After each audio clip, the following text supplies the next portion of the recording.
Bienvenue à Meg autour du monde. Aujourd'hui, on ne découvrira pas un pays, mais on va parler d'une autre chose très importante lorsqu'on découvre le monde. J'en ai parlé dans plusieurs capsules. C'est le climat. Est-ce que tu sais ce que c'est le climat? Je te donne des choix de réponse. Est-ce que c'est A, une pluie torrentielle qu'on voit parfois au Mexique? B, une manière de planifier ce qu'il va faire demain et après-demain comme météo? Ou C, une manière de classifier quelle météo on trouve dans les différentes régions du monde? Je te donne la réponse? C'est C. Donc, la différence entre C, le climat, et B, qui est plus la météo, c'est que B, ça va être vraiment du court terme. C'est pour planifier ce qu'il va faire dans les prochains jours comme météo. Mais le climat, en fait, ça analyse les différentes données météo, donc les données statistiques pour plusieurs années, donc dans une région donnée du monde, et ensuite ça classifie, ça va dire dans cette région-là du monde, c'est le genre de météo qu'on retrouve. Donc, les scientifiques ont établi différentes sortes de climats pour qu'on sache de manière mondiale tous les types de météo qu'on retrouve selon l'endroit. Donc, je viens de la belle terre, on voit là, les courants qui peuvent influencer, donc les courants marins. Il y a aussi tout ce qui est les vents. Donc, c'est toutes des choses qui influencent le climat. Il y a 7 sortes de climats. Donc, tu les vois, ils sont tous dans des couleurs différentes sur la carte. On commence avec le rouge. Le rouge, c'est le climat équatorial. On va regarder c'est quoi le climat équatorial. On va tous les regarder un après l'autre tantôt. Ensuite, le jaune, c'est le climat...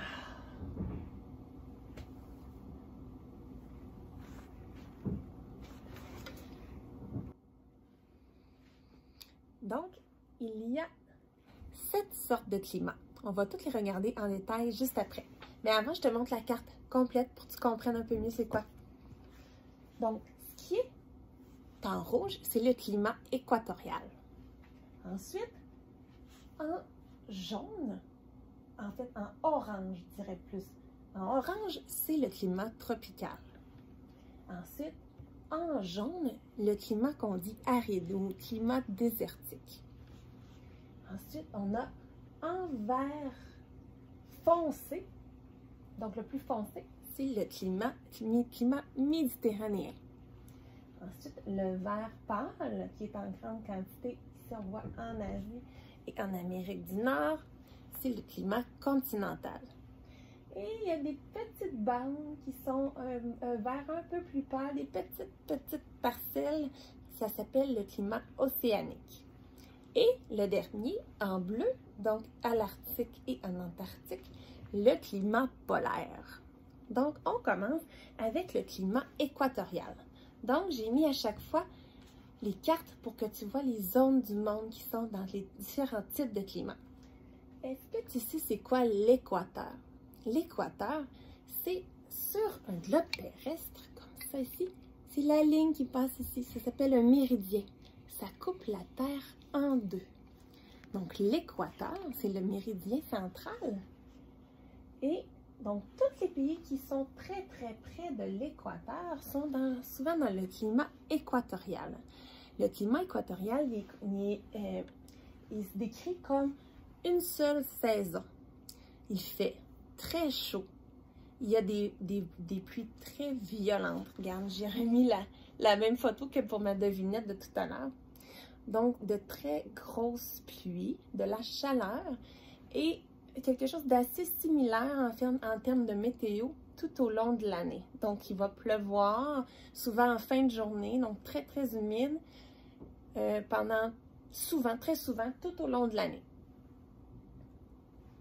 Ensuite, le climat tropical. Donc, on s'éloigne un tout petit peu de l'équateur, mais on reste quand même assez central au niveau des méridiens de l'équateur. Donc, c'est beaucoup là qu'on va aller à la plage, dans les pays chauds.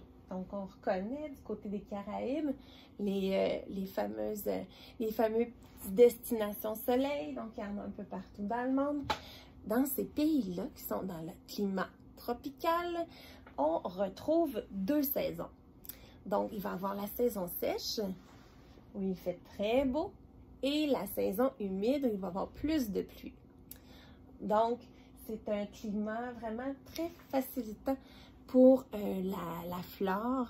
Donc, beaucoup de belles jungles. Autant le climat tropical que le climat équatorial sont souvent des endroits où il y a une flore luxuriante à visiter, à voir. Donc, de très beaux paysages.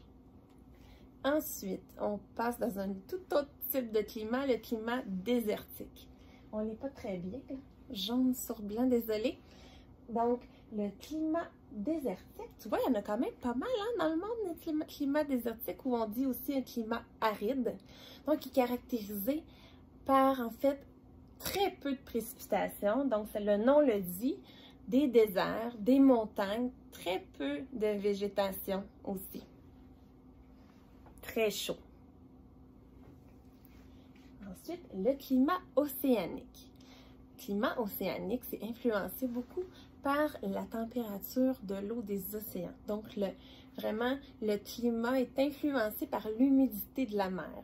Donc, ça va être des climats très, très humides et qui sont caractérisés souvent par des étés doux, des hivers frais, humides, donc assez linéaire comme météo en termes de variation de température, donc pas beaucoup de variation de température, beaucoup d'humidité. Donc, on voit ici la brume, donc c'est un climat qu'on voit souvent dans les films, par exemple en Angleterre. Donc ça, en Angleterre, c'est un climat océanique. Ensuite, il y a le climat continental. Là, c'est bizarre parce qu'on dirait qu'on voit juste les zones qui sont dans le climat continental, mais on ne voit pas les lignes. Donc, c'est une petite erreur de mon image. C'est drôle. Mais, je ne sais pas si tu reconnais, mais on voit ici le Canada et ici, donc, plus le centre donc, de la Russie, un peu d'Asie. Donc, il s'agit du climat continental. Donc, c'est pas sur le bord de l'eau. Normalement, c'est plus comme on le dit, continental. Donc, c'est quand on rentre dans les terres qu'on découvre ce type de climat-là. Donc, un climat qui est caractérisé par de grandes variations de température qui peuvent être très étonnantes. Je parlais de mon pays, le Canada, où on pouvait avoir des très grosses chaleurs en été, très froid en hiver. Donc, c'est de quoi qui est très caractéristique du climat continental. Donc, j'ai mis des images. Donc, plusieurs saisons, plusieurs variations, donc de l'été, très beau. Ensuite, automne, les belles feuilles qui tombent. L'hiver, la neige, beaucoup de froid.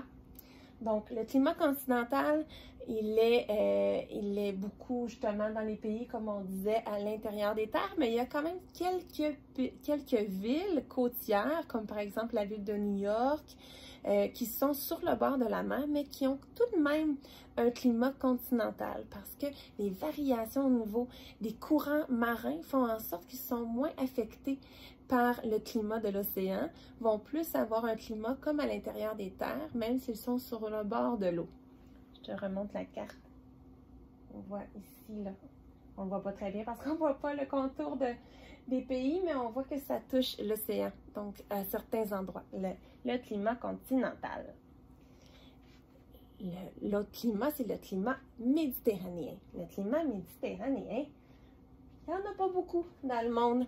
C'est caractérisé, en fait, le nom le dit, ça vient du climat qu'on retrouve en Méditerranée, donc sur le bord de la mer Méditerranée. Donc, beaucoup de chaleur et beaucoup de pluies violentes, des chaleurs sèches aussi qui peuvent parfois créer des feux de forêt. Donc, c'est un climat qu'on ne retrouve pas beaucoup dans le monde, mais qui n'est pas que en Méditerranée. Regarde, on voit, il y en a un petit peu en Australie, un petit peu aussi du côté ouest de l'Amérique du Nord et aussi un petit peu du côté ouest de l'Amérique du Sud. Le climat méditerranéen. Regarde. Donc, tout de même, un très, très beau climat pour profiter des beaux paysages, de la mer. Regarde, on voit les palmiers avec les citrons. Donc, les arbres fruitiers poussent bien en Méditerranée. Et je termine avec le climat polaire. Le climat polaire, le nom le dit, c'est pas chaud, donc c'est très froid.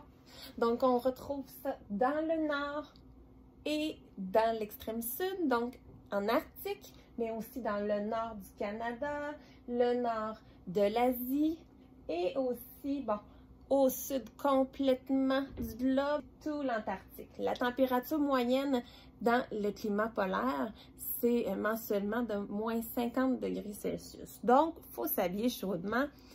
Il n'y a pas beaucoup de gens qui habitent dans ces pays où il y a ce climat-là, donc le climat polaire. Donc, très, très peu de végétation. Lorsqu'il n'y a pas complètement un couvert de neige, on voit que très peu de végétation qui pousse. Donc, les glaciers, les icebergs, comme on dit. Donc, très caractéristique du climat polaire. Donc, voilà, ça termine le tour des 7 climats du monde. Est-ce que tu as trouvé ça intéressant? Donc, la prochaine fois qu'on va visiter un pays, que je vais dire que c'est dans un climat méditerranéen, ou encore lorsque je disais au Brésil qu'il y avait plusieurs sortes de climats, eh bien maintenant, tu vas les connaître et tu vas savoir de quoi je parle. Donc, je te dis à bientôt. Bye bye!